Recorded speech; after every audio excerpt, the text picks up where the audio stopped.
Bonjour, je m'appelle Hélène Vigier et je vais vous présenter comment générer et calculer des éléments bois dans Mélodie. La première chose qu'on va voir, c'est ce qui concerne les normes. Jusqu'ici, Mélodie, c'était juste le métal. On pouvait avoir des éléments en bois comme les pannes, mais simplement pour leur poids propre. On ne pouvait pas calculer les pannes en bois. Maintenant, c'est faisable. Pour ça, dans Mélodie, on a le code métal qu'on avait déjà, qui n'a pas changé, mais c'est rajouté le code bois, l'Eurocode 5 et l'annexe France. Vous voyez qu'il y a d'autres annexes si vous faites des chantiers, par exemple, en Espagne ou en Allemagne. On va donc s'intéresser en premier au calcul d'un portique bois. Il n'y a pas d'énormes changements par rapport à l'utilisation de Mélodie actuelle. C'est-à-dire que on passe toujours par le générateur portique. On crée exactement comme précédemment, rien de nouveau. Les planchers, les potelets, acrotères, tout ça a été changé. Le premier changement est dans le chargement.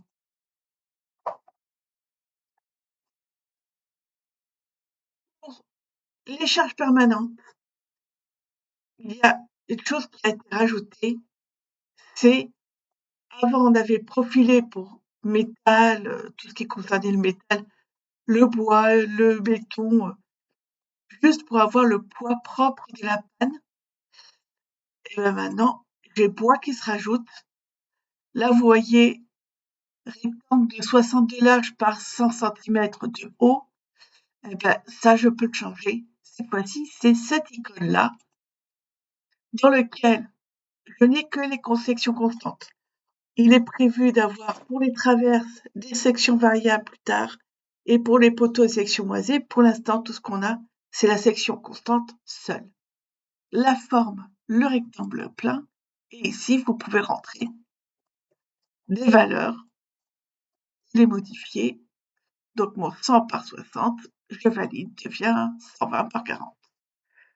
Le matériau bois, et là vous avez toute une liste dans laquelle vous pouvez aller chercher le matériau qui vous intéresse.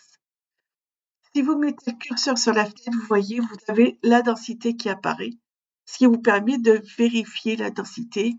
Et si c'est pas celle qui vous convient, vous pouvez très bien, pour avoir le bon poids de panne, changer d'élément.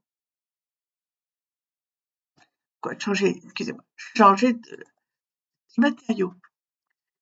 Ici, vous avez une petite flèche qui vous permet, par un clic gauche, d'aller voir les caractéristiques, genre la densité, le module Young, le module de rigidité transversale, et ainsi de suite. Ça, c'est le clic gauche, et par un clic droit, vous avez toutes les limites élastiques, l'FD0K, FC0K, et ainsi de suite. Vous avez tout ici.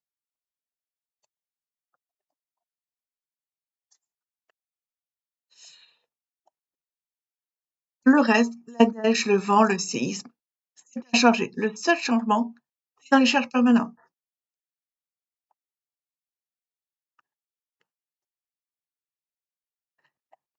Une fois que j'ai fait mon modèle, je vais pouvoir faire des modifications au niveau des propriétés de mes éléments. La première chose, c'est jarret. Je vous ai dit section constante. Je ne peux pas avoir de jarret à ce niveau-là. Donc, je double-clique sur mon jarret à changer. OK. Ensuite, les propriétés, c'est comme précédemment. Je double-clique sur mon élément et là, je peux rentrer tout ce qui m'intéresse. Le matériau, c'est du bois. Je retrouve la même liste que dans les charges permanentes. Celui-là, c'est la table des matériaux. Une table qui me permet, grâce à ce plus, de créer le matériau que je veux. quand je clique sur le plus, j'ai plus qu'à rentrer, ce qui permet de rentrer vraiment le bois que vous voulez. Hop. Ensuite, la fiche à côté, c'est les limites élastiques. Donc on retrouve les deux feuilles qu'on avait vues tout à l'heure. La section, c'est une section constante. Hop. C'est un rectangle plat. Et là, du coup, j'ai la hauteur, la largeur. Hop. Par exemple, stabilité inchangée, je remplis de la même façon que précédemment. Les attaches, tout ça, la seule chose qui se rajoute ici, c'est Eurocode 5. Je peux indiquer l'humidité, c'est à l'intérieur du bâtiment, donc je pars sur 12%. La classe de service, si vous faites en auto, le logiciel va choisir la classe de service en fonction de l'humidité. Sinon, vous pouvez imposer la classe de service, le coefficient 6. Pour le feu, vous pouvez indiquer, c'est un calcul qui se fait en fonction de la réduction des sections. Vous n'avez que ce choix-là, vu que l'annexe nationale nous impose ce seul choix. Pour les faces, vous pouvez indiquer si elles sont exposées ou pas et indiquer toutes les informations pour la protection feu des faces exposées. Le déversement. Actuellement, on ne peut pas indiquer une longueur de déversement différente pour la partie supérieure et la partie inférieure de la poutre. Ce qu'on indique, c'est pour l'ensemble. Par contre, on peut indiquer si le chargement est déstabilisant, stabilisant, si sur la fibre neutre, ou ajouter un rapport si, en gros, c'est pas au-dessus, dessous ou au milieu, mais entre les deux, entre deux positions. Si vous choisissez déstabilisant, stabilisant, la ligne en dessous n'est pas prise en compte. C'est ce qui est écrit, chargement type n'est pas pris en compte. Si vous choisissez chargement type en auto, sinon, à ce moment-là, il prend en fonction, est-ce que c'est un chargement uniforme, un moment constant, ou vous pouvez le lui imposer.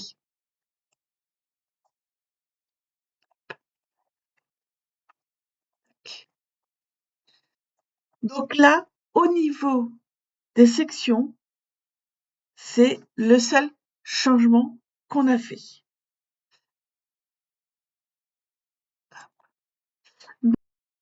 Maintenant, le changement suivant est après calcul.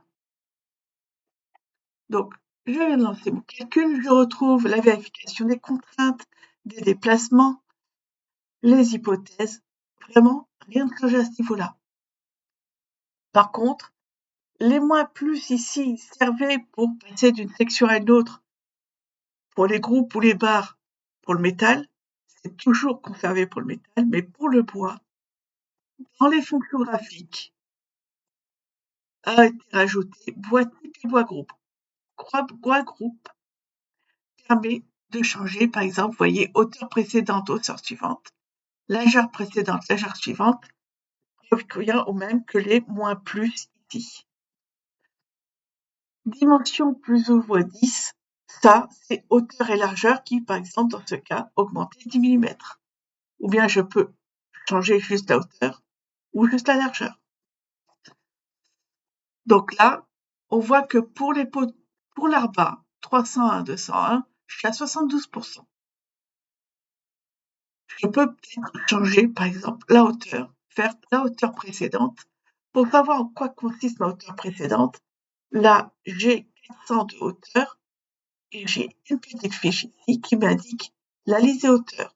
La hauteur précédente, c'est 350. J'ai aussi la largeur. Hauteur précédente, je clique dessus et je passe en 400 par 350. Ça ne passe pas au calcul, je peux, hop, cliquer et revenir à ce que j'avais. Une fois que je suis arrivée à ce dont j'avais besoin, au bout de section que tout passe, eh ben, j'ai ma note de calcul. La note ici est devenue la note métier. Et hop, les rajouts, c'est au niveau de la partie barre où vous avez les résultats principaux Eurocode 3 et maintenant les résultats principaux Eurocode 5. Vous avez les fiches, résistance section, résistance stabilité. La partie feu, j'ai rien rempli à ce niveau-là, mais j'ai des tableaux aussi pour cette partie. Les carrés verts a changé, à part la présentation, mais ça a été changé pour tous, où il y a un léger changement de présentation, mais il y a les mêmes fonctions qu'on avait avant pour la présentation. Et les carrés bleus, la fiche en code 5, les matériaux, les sections, protection si j'ai des protections, les résultats froids et autres. Vous pouvez retrouver plein d'informations que vous pouvez mettre dans votre note de calcul. Là aussi, vous voyez, vous avez du choix. Ici aussi. Et ensuite, vous pouvez indiquer les barres, les nœuds qui vous intéressent. Cliquez ici.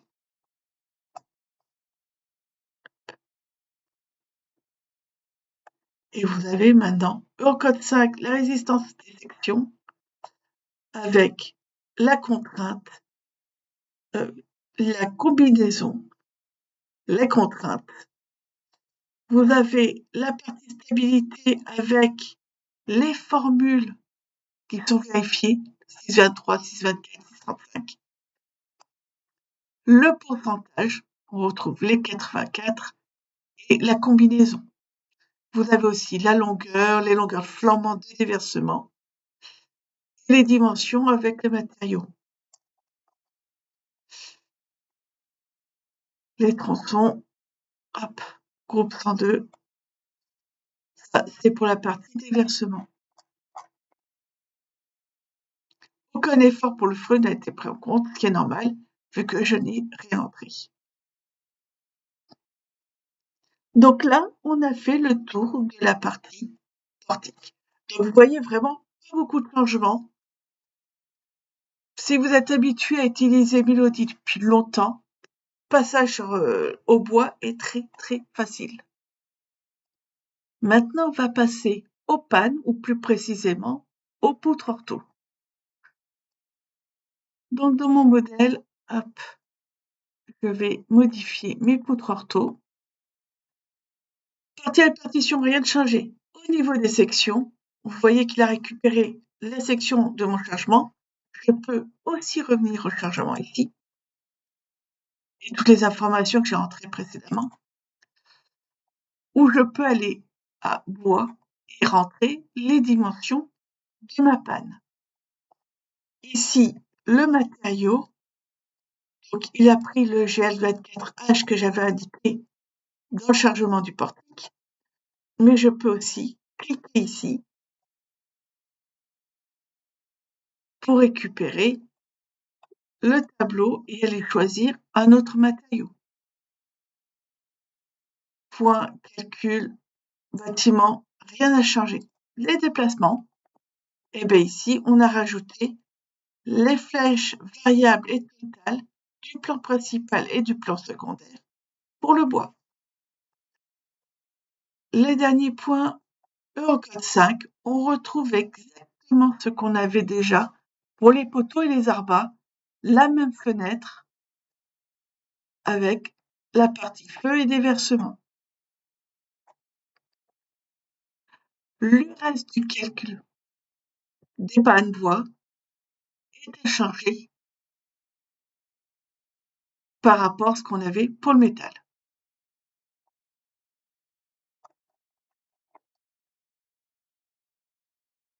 Quelques petits rajouts ont été faits malgré tout dans la partie calcul. Hop. Poutre ortho, calculer tout. où des rajouts ont été faits, vous voyez, pour la partie bois. Le dernier rajout qui a été fait pour les pannes, c'est une icône vous pouvez avoir comme raccourci dans Modifier, Modifier, Préférences, Module portique. Ici, vous avez des icônes que vous pouvez rajouter, et entre autres, panne Eurocode 5. Je valide. Voilà. Effective au prochain démarrage de Mélodie. Donc là, fichier, sauver sous, portique 3, je vais me le mettre sur le bureau. Voilà. Je referme. Et j'ai maintenant ici l'icône panne bois qui s'est rajoutée entre le générateur de portique et le générateur de contreventement. La dernière partie, c'est la partie assistant. Toujours dans les mêmes icônes que précédemment pour le métal, on a au niveau des assistants poutres, eh bien, vous avez l'Eurocode 5. Si vous voulez l'Eurocode 3, vous y avez accès ici. Et vous voyez, vous avez ce choix pour le calcul d'une panne ou d'une poutre, une solive ou autre. Il y a aussi l'assistant tri qu'on trouve dans les assistants portiques courants. Donc, tri bois qu'on trouve ici, on double-clique. Il fonctionne exactement comme tous les autres assistants. Déjà, vous avez le choix d'assistant pour les poteries. Et ensuite, tout même fonctionnement. Vous avez cette petite fenêtre. Vous avez juste à remplir la hauteur des murs, la portée, la pente, on va mettre du 20%. Les trucs charge au faux plafond, que j'en ai pas. Le nombre de travées et autres. Le nombre de pannes intermédiaires, ça va être le nombre de chevrons qu'on a à ce niveau-là.